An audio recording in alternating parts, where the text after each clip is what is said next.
నిజామాబాద్ లో హత్యకు గురైన కానిస్టేబుల్ ప్రమోద్ కుమార్ కుటుంబానికి ₹1 కోటి ఎక్స్‌గ్రేషియా 300 గజాల ఇంటి స్థలం ఇస్తామన్నారు సీఎం రేవంత్ రెడ్డి. 18 ఏళ్ల క్రితం చిత్రకుండ అడవుల్లో అమరులైన 33 మంది పోలీసుల కుటుంబాలకు 200 గజాల ఇంటి స్థలం ఇస్తామని ప్రకటించారు. జనజీవన స్రవంతిలో కలవాలని మావోయిస్టులకు రేవంత్ విజ్ఞప్తి చేశారు. ఫ్రెండ్లీ పోలీసింగ్ చట్టాన్ని గౌరవించే వారికి మాత్రమేనని స్పష్టం చేశారు. 3 రోజుల క్రితం నిజామాబాద్లో సిసిఎస్ కానిస్టేబుల్ ఎంపల్లి ప్రమోద్ కుమార్ విధి నిర్వహణలో వీరమరణం పొందారు.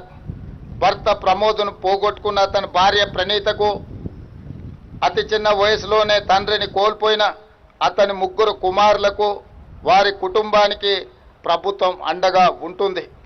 వారి కుటుంబానికి ₹1 కోటి ఎక్స్‌గ్రేషియా, అమరుడైన కానిస్టేబుల్ పదవి విరమణకు వచ్చే లాస్ట్ పే డ్రాన్ శాలరీతో పాటు కుటుంబ సభ్యులలో ఒకరికి ప్రభుత్వ ఉద్యోగం, 300 గజాల ఇంటి స్థలం మంజూరు రాష్ట్ర ప్రభుత్వం చేస్తుంది.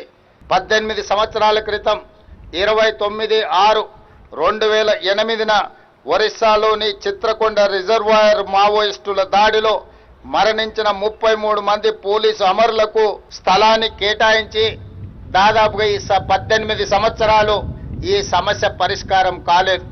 అందుకే ఈనాడు తెలంగాణ రాష్ట్ర ప్రభుత్వం ఆ సమస్యను పరిష్కరించి ఆనాడు ప్రాణాలు కోల్పోయిన 33 మంది పోలీసు కుటుంబాలకు ప్రతి ఒక్కరికి 200 గజాల చొప్పున గాజుల రామారం, మల్కాజ్గిరి, మేడ్చల్ జిల్లాలో స్థలాన్ని కేటాయించినమని చెప్పడానికి నేను సంతోషిస్తున్నాను. నేడు పోలీస్ శాఖ చర్యల వల్ల శాంతి నెలకొంది. మావోయిస్టు ఉద్యమంలో ఉన్న అజ్ఞాత నాయకులను జనజీవన స్రవంతిలో కలవాలని నేను వారికి ప్రత్యేకంగా విజ్ఞప్తి చేస్తున్నాను. ఇటీవల కొందరు మావోయిస్టు కీలక నాయకులు లొంగిపోయిన విషయం మీ అందరికీ తెలిసిందే. అజ్ఞాతంలో ఉన్న మిగిలిన మావోయిస్టులు కూడా జనజీవన స్రవంతిలో కలిసిపోయి దేశాభివృద్ధిలో భాగస్వాములై తెలంగాణ రాష్ట్ర పునర్నిర్మాణంలో వారి యొక్క వంతు కర్తవ్యాన్ని నిర్వహించాల్సిందిగా మావోయిస్టులకు ఈ వేదిక మీద నుంచి విజ్ఞప్తి చేస్తున్నా.